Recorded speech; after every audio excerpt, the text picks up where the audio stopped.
So here I've got my water hose. And you can see that the water comes out at a certain velocity.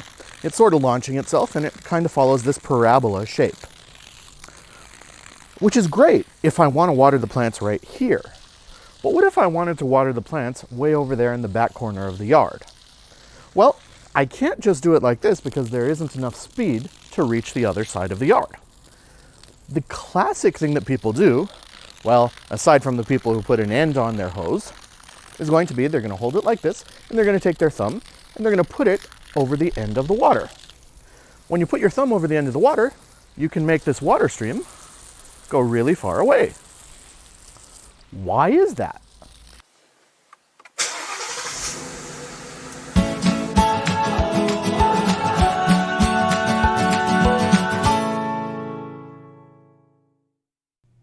Well, aloha everyone. Today we're going to talk about the fluid continuity equation. Let's see if I can get that to look a little bit nicer. All right, so the fluid continuity equation is really just based on the principle or the law of conservation of mass. So let's imagine something pretty simple. Let's imagine we have a pipe, something that looks like this. And this pipe is completely full of water or some other fluid, incompressible fluid. So, something like water, something like cooking oil, something not like air, because air can be easily compressed. You push on it, you can squeeze it. But water is very hard to compress, and at normal pressures that we deal with, it's basically an incompressible fluid. So here's the idea. If you take a certain mass of water and you push it into this side of the pipe, assuming that this fluid cannot be compressed, on the other side of the pipe, the same amount of fluid is going to fall out. So that means the mass you put on one side has to equal the mass that comes out on the other side. Pretty simple idea. Assuming that it's completely full of water, so you're not just starting to fill it up, and assuming that there's no like air bubbles in there that you can compress, making sure that this is completely full of your incompressible fluid, whatever you put in on one side is going to come out on the other. So mass 1 is equal to mass 2. But there's a small problem. When we deal with fluids, it's a little bit hard to talk about the mass of the fluid. It's much easier to talk about the volume and the density of the fluid. So we can say, well, we know that mass is equal to density times volume, right? Because we know density is equal to mass over volume. So that means if we solve that for mass, mass is equal to density times volume. So over here, we can turn these into density 1 times volume 1 is equal to density 2 times volume 2. Now, assuming we're putting water in one side and water is flowing out the other side, these densities are going to be the same. So density 1 and density 2 are going to be the same, and we get volume 1 equals volume 2. Pretty simple. If I put a gallon of water in on one side, the gallon comes out on the other side. If I put a cubic meter of water in on one side, a cubic meter of water comes out the other side. Okay, well, but volume. How do I deal with volume here? Well, volume is going to be an area times a length.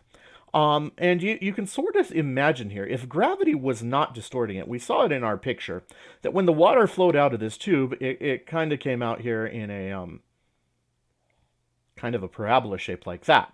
But if gravity was not distorting the shape of our water, this would be coming out in a cylinder shape, would it not? Sort of like that.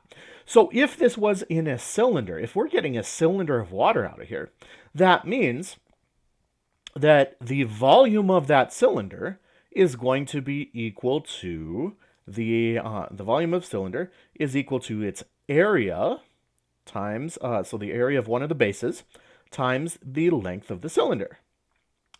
Okay, so this is going to be area 1 times length 1 equals area 2 times length 2. All right, so that's all fine and dandy. There's one more piece to this that's really quite clever. And here's the clever part. We're going to divide both sides by time.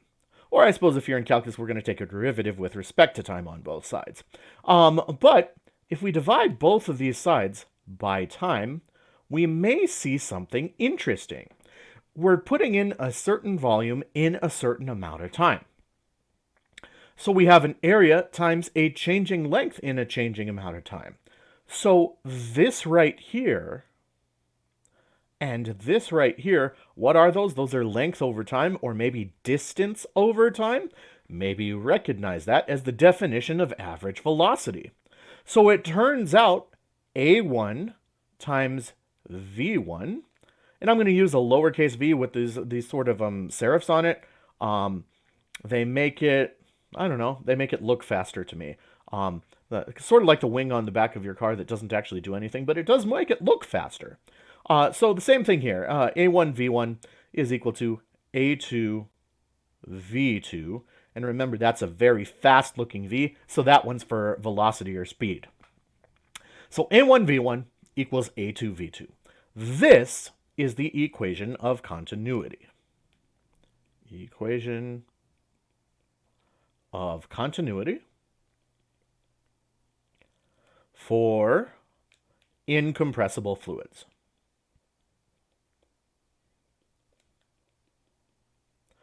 So remember, in order to use this, your container is going to have to be completely filled. So if you have bubbles in there or a vacuum in part of it or something like that, it's not going to work. You're going to have to wait till it's completely filled with that fluid. The fluid's got to be incompressible. So it doesn't work with things like air. It only works with things like water, vegetable oil, gasoline, things that don't compress very easily. Okay, liquids in general aren't easy to compress, but there might be some you might be able to. Okay, so we have here A1 V1 equals A2 V2. This is our equation of continuity. So let's think about the garden hose. When I take my finger and I put my finger over the exit of the garden hose, that means that I'm reducing the size of the area of this hole. So this is, we'll call that A2, and this is A1. So this is where water flows into the hose from the house, and this over here is where water's flowing out of the hose into our environment. When we put our finger over the hose, A2 is getting smaller. If A2 gets smaller, in order for this equation to stay the same, these guys over here are not changing, so those two things don't change. If A2 is getting smaller, the area that the water's coming out of the hose is getting smaller because I put my thumb on it. That means in order for the same amount of water to come out, the velocity of that water, or the speed of that water, is going to have to go up. It's going to have to get faster. So when we put our thumb over the hose, we decrease the area and the water flows faster. Let's see how this works in an example here.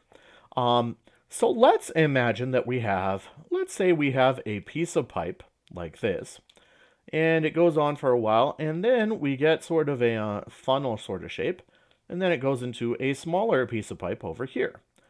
And so we have this sort of reducer thing going in. And let's say we're putting some fluid in here. Maybe the speed that in this side is equal to, I don't know, how about 1 meter per second.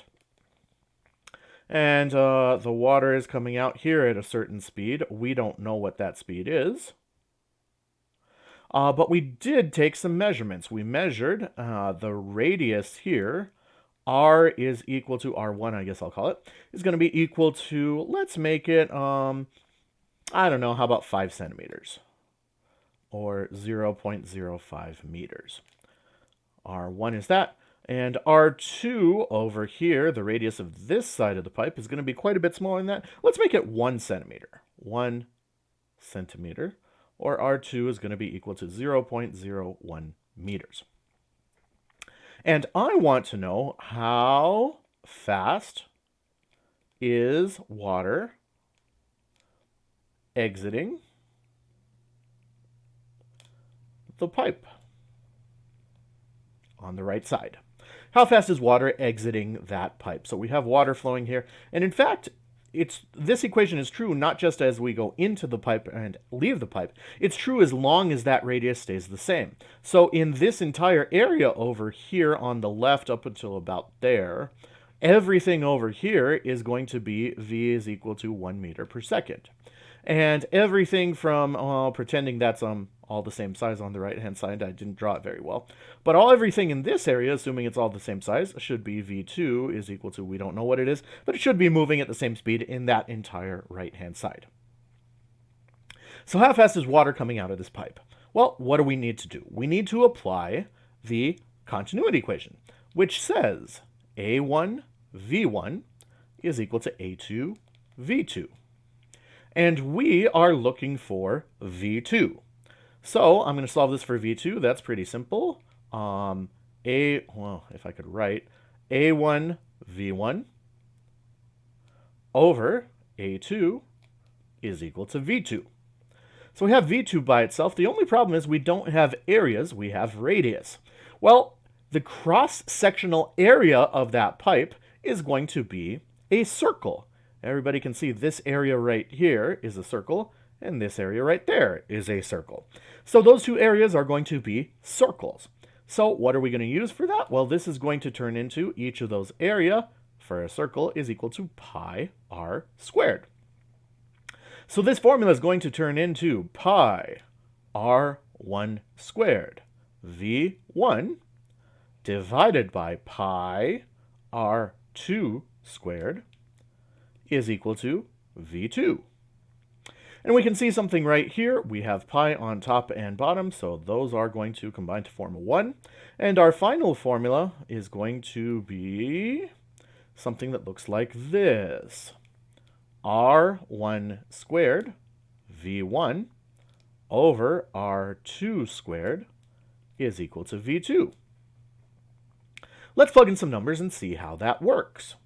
R1 is going to be, what was it, 5 centimeters or 0.05 meters? I'll tell you what, it's not going to matter. 5 centimeters squared times V1 was 1 meter per second squared. 1 meter per second. All right. Divided by R2 is going to be, I think it was 1 centimeter, right? Yeah. 1 centimeter squared is equal to.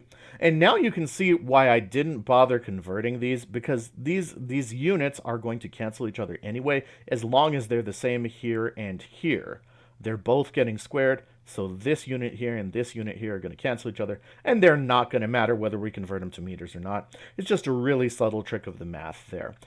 If you're not sure, convert them to meters.